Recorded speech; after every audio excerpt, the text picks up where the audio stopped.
तो गाइज मैं हूं आयुष और आप देख रहे हैं रेसल इंडिया। स्वागत है आपका आज की इस वीडियो में जहां पे हम बात करने वाले हैं आज हुई WWE मंडे नाइट रॉ की। जी हां, the most anticipated WWE raw of the year, night after WrestleMania, raw after mania.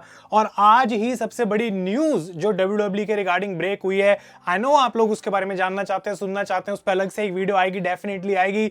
लेकिन WWE has been sold to Endeavor और UFC के साथ वो मर्ज होगी, एक नई कंपनी बनेगी जिसकी वर्थ ऑलमोस्ट 21 बिलियन डॉलर होगी। सिर्फ मैं इतना आपको बता सकता हूं अभी, क्योंकि हम डिटेल में जाएंगे अलग से वीडियो में। लेकिन जो सबसे बड़ी न्यूज है भाई कि Vince McMahon will be the executive chairman of that new company जो कि फॉर्म करी जाएगी on the WWE side of things. और ये जो रॉ आफ्टर मेनिया का शो मैंने देखा है, जिसपे प्रॉबली इन द हिस्ट्री सबसे बड़ा मंडे नाइट रॉ का मेन इवेंट हो सकता था। और ये मैच जो मैं आपको बोलने वाला हूं, अगर आपने नहीं देखा है शो, आप कहोगे ये भाई क्या बोल गया तू। Brock Lesnar and Cody Rhodes versus Roman Reigns and solo Sikoa. ये मैच रॉ के मेन इवेंट में एक दिन बाद रेसलमेनिया के देखने को मिले। किसी का दिमाग ही खराब होगा अगर ये प्रिडिक्ट करता कोई एक हफ्ते पहले या फिर कल रेसलमेनिया के बाद। लेकिन ये WWE ने बुक करा। लेकिन ये जो पूरा शो देखने के बाद मुझे सबसे बड़ा डर लग रहा है ना, वो ये है that Vince McMahon is actually back। उसके बारे में मैं डिटेल में अभी बात नहीं करूंगा because we are here to talk about Monday Night Raw. आप लोग अपने ओपिनियंस बताएं मुझे नीचे कमेंट्स में अगर आपने शो देख लिया है। और अगर आप एक्साइटेड हैं भाई, डेफिनेटली लाइक बटन दबाना ना भूलें। वीडियो को एंड तक देखते रहें क्योंकि बहुत सारी चीजें यहाँ पे बोलने के लिए। तो हम टाइम नहीं वेस्ट करते हैं, स्टार्ट करते हैं from the start. And out comes the game Triple H इस शो को स्टार्ट करते हैं और उनको अनाउंस करा गया आज as WWE hall of famer. मतलब कितने टाइम बाद ऐसा हुआ है कि ट्रिपल एच को कोई हॉल ऑफ फेमर बोल रहा है। सिर्फ DX के साथ वो इंडक्ट करे गए थे हॉल ऑफ फेम में, इंडिविजुअली कभी गए नहीं है आज तक। लेकिन not the chief operating officer, not the chief content officer, he is now a WWE hall of femur. तो वही चीज मेरे दिमाग में अभी तक घूमी जा रही है कि ऐसा क्यों हुआ। क्या ये जो शो चल रहा है ट्रिपल एच ने बुक करा था? दूर दूर तक मुझे लगता नहीं है, because this has Vince McMahon fingerprints all over. और अगर ऐसा है, ये एक बड़ी दिक्कत हमारे लिए आने वाली है। और एंडिंग आज के शो की देख कर तो डेफिनेटली मुझे लगता है that some issues are going to happen. उसके बारे में हम बात करते हैं। तो ट्रिपल एच आए रिंग के अंदर, वो बहुत खुश थे, वो बहुत एक्साइटेड थे, वो सुपर एनर्जाइज्ड। और वो बात करते हैं कैसे रेसलमेनिया एक बहुत बड़ा सक्सेस था। अलग अलग स्टैट्स वो शेयर करते हैं, क्राउड को थैंक यू बोलते हैं कि तुम्हारा जो सपोर्ट है वो कमाल का है। और वो कहते हैं कि आज WWE न्यूज में है क्योंकि सबको WWE के बारे में ये बात करनी है। तो इतना मैं जरूर बता सकता हूं कि WWE we are going nowhere, we are still then now forever together. जो हम इतने टाइम से बोलते हैं, जो सुपरस्टार्स हैं, जो एक्शन है, जो ड्रामा है, जो शॉक्स हैं, मोमेंट्स हैं, वो कहीं नहीं जाने वाली हैं। अभी भी हम अरीनास को सोल्ड आउट करेंगे, स्टेडियम्स को सोल्ड आउट करेंगे और आपको ये सब करना जो है वो कंटिन्यू रखेंगे। जैसा कि मैं कह रहा हूं, उस पूरी सिचुएशन को मुझे अलग से डिस्कस करना पड़ेगा एक वीडियो में, this is not enough. But यहाँ पे उसके बाद वो कहते हैं एक और ऐसा बंदा है जिसको मुझे एक्नॉलेज करना पड़ेगा।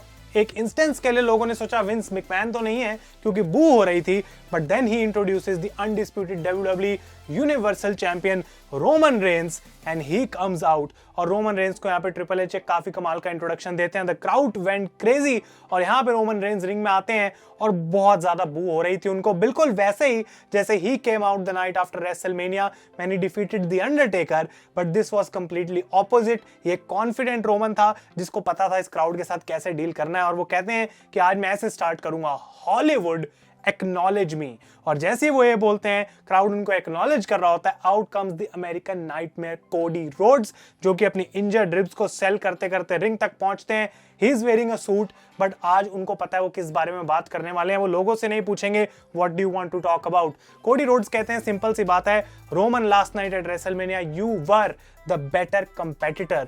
लेकिन बहुत बार ऐसा हुआ है तुम्हारे इस पूरी रेन के अंदर कि तुम एक नैरो डाउन मैच तक जाते हो, लेकिन तुम विक्ट्री हासिल करते हो, तुम एंड में जीत जाते हो। लेकिन इतना तो तुम्हें जरूर मानना पड़ेगा, last night I had you. अगर सोलो सिकोआ वहां पे उस पॉइंट पे नहीं होता, I had you, I had that match won. और वो कहते हैं कि सिर्फ एक ही वर्ड है मेरे दिमाग पे आज जो कि मैं बोलना चाहता हूं, crowd chants rematch and Cody Rhodes says rematch, कि मुझे एक रीमैच चाहिए रोमन रेंस से। तो रोमन रेंस ऑब्वियसली इंटरेस्टेड नहीं थे, वो पॉल हेमन से बात करते हैं और पॉल हेमन कहते हैं चलो मान लेते हैं कि एक हाइपोथेटिकली सिचुएशन है कि एक रीमैच हो रहा है, कोडी तुम कब वो रीमैच करना चाहोगे? तो कोडी कहते हैं tonight on Monday Night raw, मैं आज ही करना चाहूंगा। और रोमन रेंज ऑब्वियसली उस चीज के लिए मना कर देते हैं। पॉल हेमन कहते हैं कोई रीमैच नहीं होगा, ना आज, ना बैकलैश में, ना समरस्लैम में, ना सर्वाइवर सीरीज में, ना मैडिसन स्क्वायर गार्डन में, कहीं पे भी कोडी तुम्हें कोई रीमैच नहीं मिलेगा। तो कोडी रोड्स कहते हैं ठीक है, मुझे पता है कि रोमन तुम इस तरीके से एक्ट करोगे, तुम सब कुछ अपने हिसाब से करना चाहते हो, आई हेयर दैट, लेकिन अगर लोगों को आज हमें कुछ देना है मंडे नाइट रॉ पे, एटलीस्ट प्रपोज अ टैग टीम मैच। तुम सोलो सिकोआ को यहाँ पे लेके आए हो, तुम रेडी हो, मैं तुम्हें एक टैग टीम मैच के लिए चैलेंज करता हूँ। तो इस बार रोमन रेंज और पॉल हेमन एक डिस्कशन करते हैं एंड पॉल हेमन सेज कि ट्राइबल चीफ ने मुझे इन्फॉर्म करा है कि मैं तुम्हें बताऊं that he is ready to accept your challenge. तो एक टैग टीम मैच का रोमन रेंज ने एक्सेप्ट करा चैलेंज, लेकिन पॉल हेमन दो कंडीशंस रखते हैं। पहली ये कि कोई ऐसा बंदा तुम्हारा पार्टनर होना चाहिए कोडी जिसने कंपीट करा और रेसलमेनिया में इस वीकेंड, और सेकंड कंडीशन ये है कि जो भी तुम्हारा पार्टनर बनने की कोशिश करता है उसको कभी मौका नहीं मिलेगा to fight for the universal undisputed championship जब तक रोमन रेंज चैंपियन है। तो कोडी को लग रहा था कि भाई पहली कंडीशन तो ठीक थी, सेकंड कंडीशन के बाद मेरा पार्टनर कौन बनेगा, बट उनको कोई ढूंढने की जरूरत नहीं पड़ी ज्यादा, because Cody Rhodes found Brock Lesnar, एक ऐसा बंदा जो कि ऑलरेडी अपना लास्ट मैच कर चुका है रोमन के साथ समर स्लैम में, and he doesn't want Roman Reigns now but he helps Cody Rhodes. तो ये एक ऐसी मोमेंट सेट हो गई मंडे नाइट रॉ के स्टार्ट में जिसने किसी ने सोचा नहीं था कि इतनी बड़ी मोमेंट और एक मैच हमें आज क्या रॉ में देखने को मिलेगा। But Brock Lesnar comes out, he helps Cody Rhodes, कोडी हाथ रेस करते हैं ब्रॉक का, ये दोनों खुश हैं जैसे कि बेस्ट फ्रेंड्स हो, और ये मैच ऑफिशियल कर दिया जाता है फॉर द मेन इवेंट। तो एक बहुत ही हाइपर, एक एक्चुअल रॉ आफ्टर मेनिया वाला स्टार्ट हमें देखने को मिला, और अभी तक सब कुछ बढ़िया चल रहा था, सिर्फ वो ट्रिपल एच को हॉल ऑफ फेमर वाली मोमेंट के अलावा एवरीथिंग वाज ग्रेट। और हमें सेगमेंट देखने को मिलती है बैक स्टेज जहां ऊसोस अराइव होते हैं, उनको रोमन से बात करनी है, बट पॉल हेमन कहते हैं देखो भाई वो सोलो के साथ आज मैच की स्ट्रैटेजी बना रहा है, तुम जाओ, जेट खड़ा है वहां पे, खाना है उसमें तैयार हो भाई, आराम से तुम एंजॉय करो, लेकिन तुम्हें वापस अरीना में आने की जरूरत नहीं है, हम मेन इवेंट के बाद तुम्हें जेट में ज्वाइन करेंगे और वहां से हम निकल जाएंगे। तो ऊसोस को पॉल हेमन अरीना से बाहर भेज देते हैं, और उसके बाद back stage Roman Reigns Paul Heyman से पूछते हैं कि तुम्हें क्या पता था कि ब्रॉक लेसनर आज यहाँ पे होने वाला है। तो पॉल हेमन कहते हैं तो यूजुअली वो टाइम है जब वो 6 से 9 महीने गायब हो जाता है रेसलमेनिया के बाद, और तभी मैं तुम्हें थैंक यू बोलता हूँ ट्राइबल चीफ, तुमने मुझे उस जॉब से बचा लिया। लेकिन वो कहते हैं कि अब ब्रॉक लेसनर के पास कुछ हारने के लिए नहीं है, वो तुमको चैलेंज नहीं कर सकता, मे बी उसने स्टेप लिया। तो रोमन रेंज कहते हैं ठीक है, अगर ऐसा है मुझे भी कोई प्रॉब्लम नहीं है, I will smash Brock Lesnar, I will smash Cody Rhodes, और उसके बाद सोलो को मैं टैग करूंगा, और सोलो फाइनली आज प्रूव कर पाएगा कि ही इज एक्चुअली रेडी। तो ये चीज रोमन रेंज ने बोली थी, काफी ज्यादा हाइप बनाई जा रही थी, पर पता नहीं था कि एग्जैक्टली होने क्या वाला है। तो अभी तक जो भी मैंने आपको बताई बातें, perfect Monday Night raw, right. लेकिन इसके बाद ओमॉस का मैच हुआ इलायस के साथ, फर्स्ट रेड फ्लैग, आप गिनते जाएं, this was I don't know why it happened, पर ये पहला मैच था रॉ आफ्टर मेनिया का, ओमॉस वन, यहाँ पे कुछ भी नहीं था। रे मिस्टीरियो आते हैं रिंग के अंदर और वो यहाँ पे बात करते हैं अपनी हॉल ऑफ फेम इंडक्शन की, रेसलमेनिया की, लेकिन उनको कन्फ्रंट करने यहाँ पे ऑस्टिन थ्योरी आ जाते हैं, जो कि ये तो बात करते हैं कि कैसे उन्होंने जॉन सीना को हराया, बल्कि उनका मेन पॉइंट ये था कि अब वो एक कलेक्शन करना चाहते हैं और लेजेंड्स को हरा के ऐड करना चाहते हैं उस कलेक्शन में, और रे मिस्टीरियो उनमें से एक होने वाले हैं। तो रे मिस्टीरियो कहते हैं भाई इकलौती चीज जो आज तुम कलेक्ट करोगे वो होंगे तुम्हारे टूटे हुए दांत, जब मैं तुम्हें लगाऊंगा एक 619। तो ये मैच ऑफिशियल करा जाता है ऑस्टिन थ्योरी रे मिस्टीरियो के बीच में। डोमिनिक बिल्कुल एंड ऑफ द पार्ट यहाँ पे जो मैच था उसमें आ जाते हैं बाहर, जब रे मिस्टीरियो 619 लगाने लग रहे थे, and Austin Theory hits an 8 count down and he defeats Rey Mysterio. तो यहाँ पे ऑस्टिन थ्योरी को विक्ट्री दी गई, लेकिन मैच के बाद रिंग साइड पे बैठे थे यहाँ बैड बनी, जिनको कन्फ्रंट करते हैं डोमिनिक। इस मैच से पहले बैड बनी की इंटरव्यू ली गई थी, जहां पे वो बता रहे थे कि मैं बहुत खुश हूं कि WWE पोर्टो रिको आ रही है और बैकलैश वहां पे होस्ट करी जाएगी, मैं इंटरेस्टेड हूं उसके लिए बहुत, because I am also a life long fan. लेकिन डोमिनिक यहाँ पे पंच करने की कोशिश करते हैं बैड बनी को, उनसे बदला लेने के लिए रेसलमेनिया का, बट बैड बनी पंचेस डोमिनिक। ये सारी चीजें उल्टी पड़ गई because Damien priest destroyed bad बनी, उनको एक टेबल के थ्रू उन्होंने चोक स्लैम दी, और एक सेलिब्रिटी को जो कि ऑफिशियल कैपेसिटी में WWE सुपरस्टार नहीं है, उसको अटैक करने की पनिशमेंट डेमियन को मिलेगी, मे बी कोई फाइन लगाया जाएगा, but right here right now Bad Bunny was destroyed. ये कूल मोमेंट थी, and I think maybe possible हो सकता है कि बैकलैश के लिए it will be Judgment Day against Rey Mysterio and Bad Bunny in a tag team match. तो भले ही वो होस्ट कर रहे हैं शो को, लेकिन आई थिंक उसमें वो compete भी कर सकते हैं, वो देखना इंटरेस्टिंग रहेगा। This segment was also good. तो अभी तक ओमॉस वाले मैच के अलावा हम कह सकते हैं हाँ भाई सब कुछ ठीक था। Out come the undisputed tag team champion Sami Zayn and Kevin Owens, और वो आगे सेलिब्रेट करना चाहते हैं अपनी एक कमाल की विक्ट्री, और वो थैंक यू करते हैं क्राउड को, सारे सैमी ज़ेन को और केविन ओवेंस को यू डिजर्व की चैंट्स से जो है यहाँ पे नहला देते हैं। And then finally Sami Zayn says कि एक ही बार मैं बोलूंगा बट मैं सबको थैंक यू बोलना चाहता हूँ, ये जो 1 साल का मेरा करियर तुमने मुझे लास्ट दिया है, I can not thank you enough for that.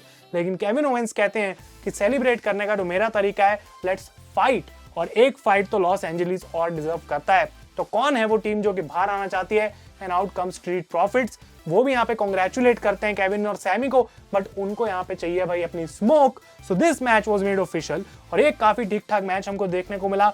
In the end obviously हम जानते हैं यहाँ पे सैमी ज़ेन और केविन ओवेंस को जीतना था। दे डिफीट द स्ट्रीट प्रॉफिट्स, और अपना जो फर्स्ट उन्होंने यहाँ पे मैच लड़ा एज द चैंपियंस, काफी डोमिनेटिंग भी वो लगे। एट द एंड स्टनर पड़ता है मॉन्टेस फोर्ड को, वो फ्रीज हो जाते हैं रिंग में एक जगह पे, and he gets hit with a helluva kick, Sammy Zayn gets the pin. तो इस पॉइंट तक जो शो में हमको देखने को मिला वो ठीक चल रहा था। मैं ये नहीं कह सकता ये बहुत बेकार शो था, काफी सारी हाइलाइट्स थी जो अभी तक मैंने डिस्कस करी हैं, लेकिन कुछ प्रिंट्स थे जो देखने को मिले। सेथ रॉलिंस होते हैं बैक स्टेज, वो आते हैं बाहर, लोग उनका गाना गाते हैं और सेथ रॉलिंस वहां से चले जाते हैं। तो मुझे नहीं समझ आया इस पूरी चीज का पॉइंट क्या था। मजा जरूर आया क्योंकि लोग इतने कमाल तरीके से रॉलिंस का गाना गा रहे थे, and Rollins is a legend, वो बात मैं कितनी बार बोल चुका हूँ, हर वीडियो में बोलता हूँ। बट कुछ आइडिया नहीं मिला कि अब आगे का उनका क्या प्लान है after WrestleMania. May be this was a good moment for a return, पर वो देखने को मिला नहीं। Back stage Bobby Lashley confront करते हैं ब्रॉन्सन रीड को, मे बी ये एक पॉसिबल फ्यूड बन सकती है down the line, but Mustafa Ali वहां पे आके अपनी बकवास करते हैं, जिसकी वजह से उनके एक मैच होता है बॉबी लैशली के साथ, and Bobby Lashley defeats Mustafa Ali. तो ये एक फिलर था। तो जब ऐसे छोटे छोटे फिलर्स देखने को मिल रहे थे ना, तो मुझे विंस मैकमैन की याद आ रही थी कि आखिर हो क्या रहा है। एकदम से सारे वो सुपरस्टार्स हाईलाइट में कहां से आने शुरू हो गए जो विंस मैकमैन के टाइम पे एक टाइम पे इतने ऊपर थे। I don't know. Out comes Bianca Belair, the Raw women's champion. वो आगे यहाँ पे बात कर रही होती हैं अपनी रेसलमेनिया विक्ट्री की, but then out comes the SmackDown women's champion Rhea Ripley, जो कहती हैं बियांका को कि भाई तुम बहुत लकी एस थी, तभी मैंने तुम्हें चैलेंज नहीं करा आफ्टर रॉयल रंबल, नहीं तो अगर ऐसा होता मैं तुम्हें भी हरा देती एट रेसलमेनिया। तो बियांका कहती हैं ऐसा कुछ नहीं है, तुमने वो डिसीजन लिया इसलिए है बिकॉज तुम मुझसे लड़ना नहीं चाहती थी, और मैं विश करती हूँ down the line I can challenge you because I want to prove who is the best in amongst us, कि हम दोनों में से बेस्ट कौन है। तो ये इनके बीच में एक्सचेंज देखने को मिला। एक बार फिर से कोई डायरेक्शन नहीं मिली कि रॉ वुमेन्स चैंपियनशिप का क्या, स्मैकडाउन वुमेन्स चैंपियनशिप का क्या, नाइट आफ्टर रेसलमेनिया आगे क्या होगा, no clue. Another Vince McMahon hint. इसके बाद Raquel Rodriguez and Iyo Sky को डैमेज कंट्रोल के अगेंस्ट डाला गया एक नंबर 1 कंटेंडर्स मैच में for the women's tag team titles. First कि कल ही रेसलमेनिया में एक मैच हुआ है जहां रोंडा और शेना जीते थे, तो कायदे से उनको नंबर 1 कंटेंडर होना चाहिए, जैसे आज स्ट्रीट प्रॉफिट्स को मौका मिला काइंड ऑफ चैंपियंस के सामने आने का। तो रकेल रॉड्रिगेज और लिव मॉर्गन को यह मौका क्यों मिल रहा है करने का, आई डोंट नो। लेकिन डैमेज कंट्रोल दूसरी तरफ विदाउट बेली दे कम, और मुझे कहीं ना कहीं लग रहा है क्या बेली के साथ अब कोई इशू है, क्या बेली इंजर्ड है, या फिर बेली को निकाल दिया गया है, इज शी फायर्ड और something, I don't no, because may be Vince McMahon is back. तो यहाँ पे बहुत ही बुरे तरीके से डिफीट करा गया डैमेज कंट्रोल को, एक बार फिर से पिन लिया डकोटा काय ने, and Raquel Rodriguez and Liv Morgan are number 1 contenders for women's tag team titles, इस बात के बावजूद कि Ronda Rousey and Shayna Baszler won that match at WrestleMania. Logic, no logic, is Vince McMahon back, I don't know. इसके बाद मिज आते हैं ring में और वो बात कर रहे होते हैं सरप्राइजेस की, कि सबसे ज्यादा जो सरप्राइजेस थे उन्हीं के लिए थे। सारे मैचेस वो लड़े भाई, 4 अलग अलग मैचेस, पैट मैकफी के अगेंस्ट, उस NFL प्लेयर के अगेंस्ट, उसके बाद Shane McMahon and then also Snoop Dogg. तो कहते आज कोई सरप्राइज नहीं होने वाला, एंड आउट कम्स रिडल, जो इतने समय से गायब है मैट रिडल। वो आते हैं और मिज से वो बात कर रहे होते हैं, लेकिन यहाँ पे मिज को वो अटैक करने की कोशिश करते हैं। मिज गेट्स एन अपर हैंड। लोगों को लग रहा था रैंडी ऑर्टन यहाँ पे आएंगे, बट ऐसा हुआ नहीं। Riddle hits a bro Derek, और नेक्स्ट वीक उनका मैच मिज के साथ होगा। इतने टाइम के बाद एक बड़ा रिटर्न एक अच्छी पोजीशन पे करा जा सकता था रिडल का, इनको ऑस्टिन थ्योरी के सामने लाया जा सकता था, सीधा एक टाइटल फ्यूड में डाला जा सकता था, बट ऐसा हुआ नहीं। क्यों? Is Vince McMahon back? I don't know, is Vince back. लेकिन फाइनली ये सारी चीजें छोड़ दें अगर हम, तो उस बड़े मेन इवेंट पे हम वापस आ सकते हैं, जो कि the huge tag team match which was booked for this main event, Roman Reigns and Solo Sikoa versus Cody Rhodes and Brock Lesnar। पहली बार ऐसा देखा कि टैग टीम मैच में रिंग में आके अनाउंसमेंट हुई, सबको एक एक करके इंट्रोड्यूस करा गया, और मैच की रिंग बेल बजती उससे पहले Brock Lesnar F5 Cody Rhodes, Roman Reigns and solo Sikoa exit the ring, वो चले गए वहां से, एंड उसके बाद it was 1 man in destruction mode, that was the beast Brock Lesnar. और एक बंदा जिसका नाइटमेयर सिर्फ ना ही रेसलमेनिया में हारना था बल्कि ब्रॉक से डिस्ट्रॉय होना था। He was Cody Rhodes. Cody Rhodes को एक F5, 2 F5 outside the ring destroy करा गया, टेबल के थ्रू फेंका गया, एक और F5 लगाई गई, चेयर से डिस्ट्रॉय करा गया, स्टील स्टेप्स के ऊपर F5 लगाई गई। ब्रॉक लेसनर बाहर चले जाते हैं, सब उनको रोकने की कोशिश करते हैं। He comes back and attacks Cody once again with a steel chair. और गुस्सा ऐसा था ब्रॉक लेसनर के चेहरे पे कि भाई मैं मार दूंगा इस बंदे को आज जान से। पर रीजन क्या है I don't know, maybe I know, is Vince McMahon back? क्योंकि ब्रॉक लेसनर एकदम से, how is he attacking everyone, एकदम से मेन इवेंट लेवल पे ब्रॉक लेसनर को वापस कहां से डाल दिया। और कोडी का क्या, जो कि अभी एक मैच तो भले ही हार गया रोमन से, but he still was in the main event of WrestleMania. क्या विंस मैकमैन कोडी रोड्स को पसंद नहीं करते हैं, इस वजह से Cody Rhodes is being dumped? या फिर ये सारी थ्योरी मेरी गलत है and Cody Rhodes is gonna fight Brock Lesnar eight WrestleMania backlash, और वहां से आई डोंट नो रोमन रेंस के साथ क्या होगा, बट एक नई ही ट्राइजेक्टरी शुरू कर दी गई है। क्योंकि Brock Lesnar can not challenge Roman, तो ये नंबर 1 कंटेंडर मैच नहीं हो सकता। ब्रॉक की रोमन से कोई इशू नहीं है, तो आखिर कोडी को उन्होंने अटैक क्यों करा है? आई डोंट नो कि क्या चल रहा है, लेकिन कुछ ना कुछ प्रॉब्लम्स और इश्यूज और जो डाउट्स हैं वो आ रहे हैं मेरे दिमाग में, that is Vince McMahon back. क्योंकि ये शो जो पूरा था मुझे ऐसा फील नहीं करा सकता कोई कि ट्रिपल एच ने बुक करा है। Like everything made sense till this Monday Night raw was over. और अब अगर हम उस पर रिव्यू कर रहे हैं जैसे मैंने किया, तो बहुत सारे स्पॉट्स हैं जो कि एम्प्टी हैं अभी, जिन पे क्वेश्चन मार्क्स हैं। आई डोंट नो उनका रीजन क्या है। आई होप कि वो रीजन पॉजिटिव हो। आई होप कि विंस मैकमैन जो बोल रहे हैं अपनी इंटरव्यूज में ऐसा ही हो कि उनका रोल कुछ ज्यादा नहीं होने वाला।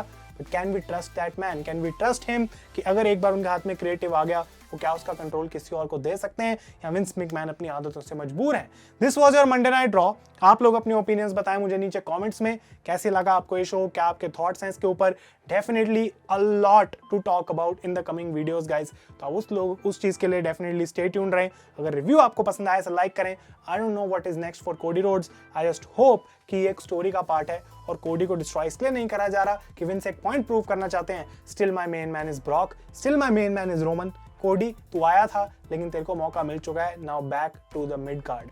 आई hope that is not the case, नहीं तो एक डिजास्टर यहाँ पे हो सकता है। Thank you so much for watching guys. मैं हूँ आयुष और आप देख रहे हैं रेसल इंडिया।